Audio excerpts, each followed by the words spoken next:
Imagina só receber uma missão onde cada palavra que você diz, ou pior, que você deixa de dizer, carrega o peso, literalmente, de vida ou morte. Pois é, essa foi a comissão dada ao profeta Ezequiel, uma das mais intensas de toda a Bíblia, que transformou ele de um simples mensageiro num verdadeiro vigia divino.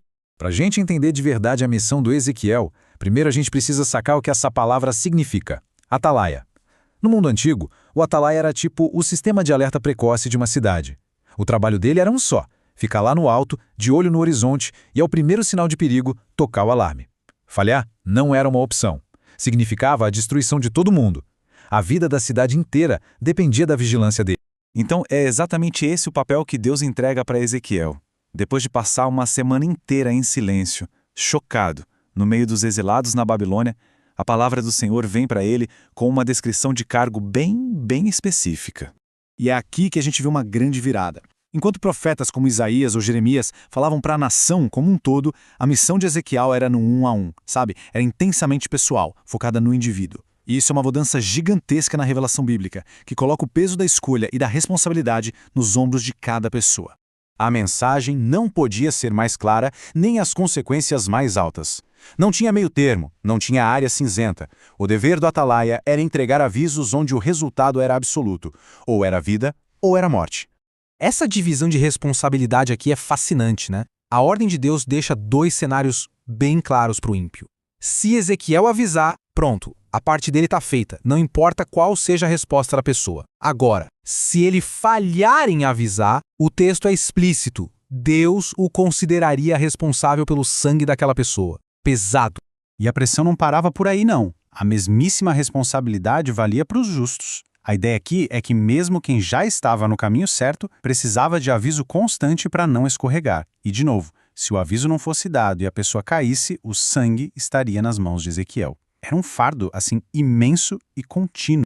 Em um momento, a passagem menciona Deus colocando uma pedra de tropeço, o que, vamos combinar, soa bem estranho, mas é fundamental entender o que isso quer dizer. Os comentaristas explicam que não é Deus armando uma cilada para alguém pecar. Pelo contrário, é uma circunstância, um teste que Deus permite para revelar o que de fato está no coração da pessoa, para expor o que realmente governa a vida dela. Tudo isso vai se acumulando e se transforma num fardo quase inimaginável sobre os ombros de Ezequiel. Não era só um trabalho, era uma pressão divina constante, implacável e francamente perigosa. E para a gente tentar medir essa pressão, se liga nesse número. Cerca de 50 vezes no livro, a gente lê a frase "Veio a mim a palavra do Senhor". Isso mostra uma comunicação divina que não parava, que era super exigente. Ele estava basicamente de plantão, 24 horas por dia, 7 dias por semana. Então, o ponto crucial é este: a falha não era só um errinho de percurso. Aos olhos de Deus, a negligência era o mesmo que um homicídio.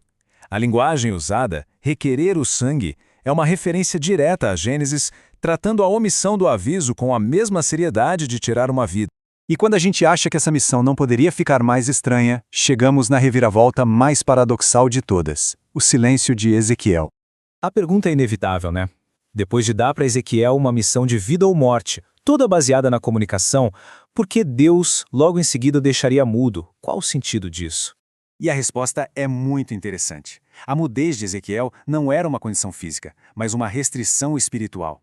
Ele não ficou completamente mudo. Na verdade, ele só conseguia falar quando Deus lhe dava uma mensagem específica para entregar. Funcionava como uma espécie de mordaça divina, garantindo que cada palavra que saísse da boca dele fosse pura e simplesmente de Deus, sem nenhum pingo de opinião pessoal. E olha só a escala disso. Não foi por um dia ou uma semana. Ezequiel ficou nesse estado de mudez intermitente por cerca de 7 anos e meio. A capacidade dele de falar estava diretamente amarrada ao destino de Jerusalém, e só foi totalmente restaurada quando a notícia da queda da cidade finalmente chegou até ele. Tá, mas por que o silêncio? Os especialistas apontam várias razões que, na verdade, se completam. Foi um ato simbólico do cerco de Jerusalém. Foi um sinal poderoso para um povo teimoso. Garantiu a pureza total da mensagem divina, forçou as pessoas a irem até ele em vez do contrário, e, por fim, o impediu de interceder por um povo que já estava sob julgamento. Era uma estratégia divina com muitas camadas. Isso tudo nos deixa com uma última reflexão. A comissão de Ezequiel nos força a pensar no poder daquilo que não é dito. Em um mundo tão barulhento como o nosso, a história dele nos faz perguntar: quando é que a ausência de palavras se torna a forma mais poderosa de comunicação?